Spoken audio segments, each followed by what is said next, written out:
Bismillahirrahmanirrahim. Assalamualaikum warahmatullahi wabarakatuh. Kita mulai untuk sub yang kedua dari listrik statik, yaitu tentang gaya kolom. Gaya kolom. Ini orang yang merumuskan gaya tarik-menarik atau tolak-menolak antara dua muatan listrik. Rumusnya F gaya Fc sama dengan K Q1 Q2 per R kuadrat.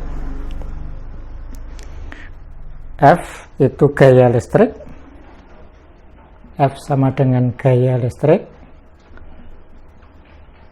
itu satuannya Newton. Q1 dan Q2 itu muatan listrik,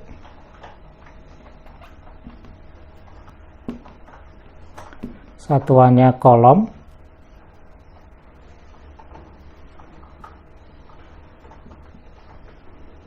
R satuannya, R itu jarak antara dua muatan, jarak antar muatan, satuannya meter.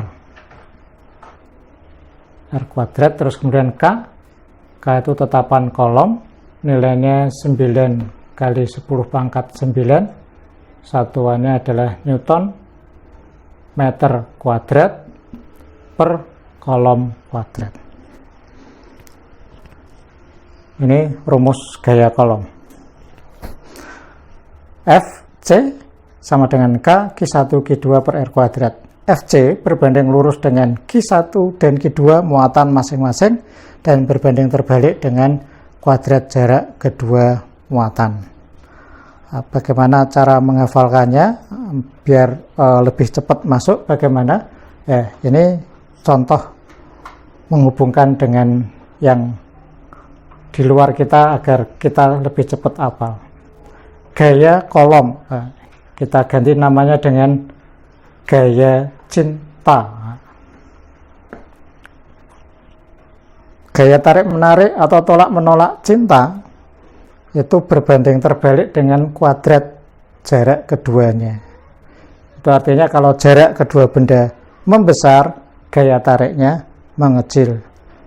Jarak keduanya mengecil, gaya tariknya membesar. Maka supaya bisa menghasilkan gaya tarik yang besar, jaraknya diperpendek. Jarak diperpendek berarti dekati, PDKT terus menerus. PDKT, jarak makin pendek, gayanya makin besar. Kalau jaraknya pendek terus, gayanya besar. Itu rumus pertama. Jarak mempengaruhi. Itu artinya kalau kebalikannya, supaya gaya tariknya berkurang, maka jaraknya harus tambah besar, tambah jauh. Itu bagi yang mendekati maupun yang ingin menjauhi, ya rumusnya sama, bahwa F berbanding terbalik dengan kuadrat jarak keduanya. Yang satu mau mendekat, yang satu mau menjauh, ya sudah ramai. Kalau dua pihak itu, ya itu silahkan aja. Itu yang pertama, berbanding terbalik dengan kuadrat jarak. Yang berikutnya berbanding lurus dengan muatan masing-masing. Muatan masing-masing. Jadi kedua pihak itu muatannya mempengaruhi. Kalau muatannya besar, ya menghasilkan gaya tarik yang besar. Muatan kecil menghasilkan gaya tarik yang kecil. Maka ya supaya bisa menghasilkan gaya tarik besar, ya muatannya ditambah terus. Muatannya itu apa saja? Kalau cinta, ya itu lahiriah, mentalnya, sikapnya, terus spiritualnya. Nah, itu ada satu bab sendiri nanti. Kita tidak usah bahas itu yang berlanjut. Muatan yang penting di sini hubungannya muatan masing-masing itu mempengaruhi. Supaya menghasilkan muatan yang besar, supaya menghasilkan gaya tarik yang besar, muatannya diperbesar. muatannya ditambah terus diisi terus. Terus K ini apa? K ini konstanta kolom. Nah, kalau hubungannya dengan ini apakah? K itu keluarga, lingkungan, itu mempengaruhi. Lingkungan mempengaruhi, keluarga mempengaruhi. Jadi supaya menghasilkan ini, itu cara menghafalkan agar lebih cepat nyantel. Salah satu caranya itu menghubungkan antara gaya kolom dengan gaya cinta. Berbanding terbalik dengan kuadrat jarak, berbanding lurus dengan muatan masing-masing benda, dan dipengaruhi oleh konstanta, tetapan, nilainya tetap, itu tidak bisa diubah-ubah. Kalau keluarga itu sudah tidak bisa diubah. Ini bagian pertama rumusnya, gaya kolom. Nah, kalau kita terapkan dalam kita tulis sebelah sini, proton plus main, ini tarik menarik. Gaya tariknya itu sama besarnya. Jadi ini F1, ini F2. Jadi yang tertarik, dua-duanya ketarik. Ini kalau orang sana bilang yang dinamakan jatuh cinta ya gini, dua-duanya kerasa. Kalau satu tok yang kerasa, satunya tidak ketarik, itu ya kasihan deh ya. Itu namanya nafsunya aja. Yang namanya jatuh cinta itu barengan. Itu katanya orang sana itu gitu. Itu gaya, ini kalau di fisika namanya F aksi sama dengan F reaksi. Bersamaan, sama besar, berlawanan arah. Jadi ini proton ditarik oleh elektron dengan gaya F1, elektron ditarik oleh proton dengan gaya F2. Saling menarik, saling. Jadi tidak ada jatuh sendirian itu mesake. Jadi kalau itu aksi reaksi, pasangan aksi reaksi, saling tertarik. Demikian juga sama, kalau plus dengan plus itu saling menolak. Besarnya sama, arahnya berlawanan. Men dengan men juga seperti itu. Nah, kalau yang mempengaruhi lebih dari satu, wah, kita hitung, itu vektor. Ya, sekarang kita masuk ke hitung vektor.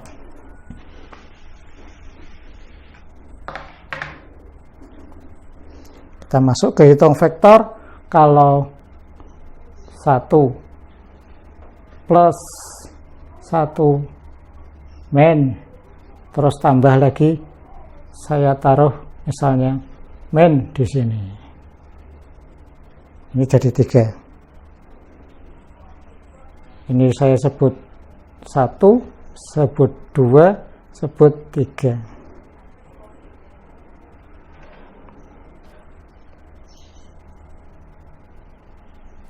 Satu ditarik oleh 2, ini F1, 2. 1 ditarik oleh 3, ini F1, 3. Maka 1 F di tempat 1 itu mengalami 2, itu F1, 2 ditambah F1, 3.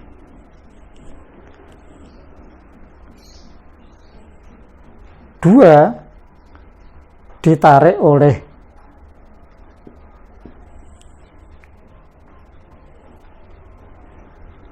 gambarnya terlalu pendek, saya geser dulu di sini.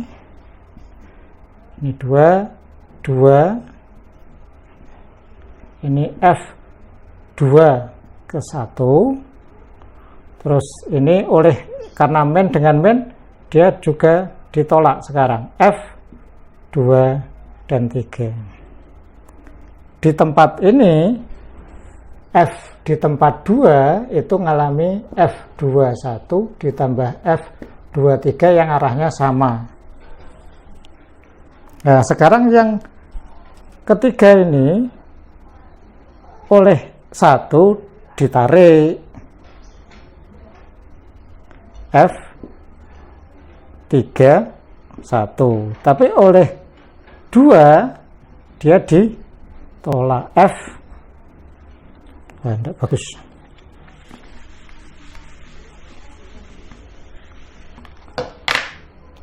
Ini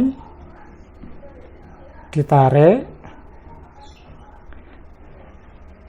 main ditarik, dan ini ditolak 3 oleh 2. Maka pada F3 di sini sama dengan F32 dikurangi F31.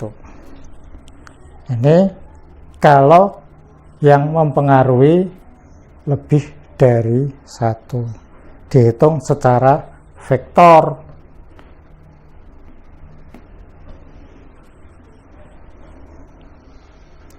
Kalau segaris gini masih dijumlahkan saja.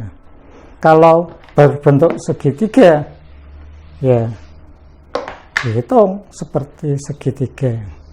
Segitiga kita buat plus, kita anggap ini min sama, ini jaraknya sama, kita sebut D, jaraknya kita sebut D, jaraknya kita sebut D. Nah, terus kita gambar satu persatu. Ini saya beri nama 1, 2, 3. 1 oleh 2 ditarik plus dengan min F12. 1 oleh 3 ditarik F13. Maka di F1 itu berlaku vektor F12 ditambah F13 hitung vektor. Hitung vektor seperti apa? Hitung vektor, ini sudutnya dinamakan alfa, maka besarnya F1 sama dengan akar F12 kuadrat plus F13 kuadrat plus 2F12 F13 cos alfa.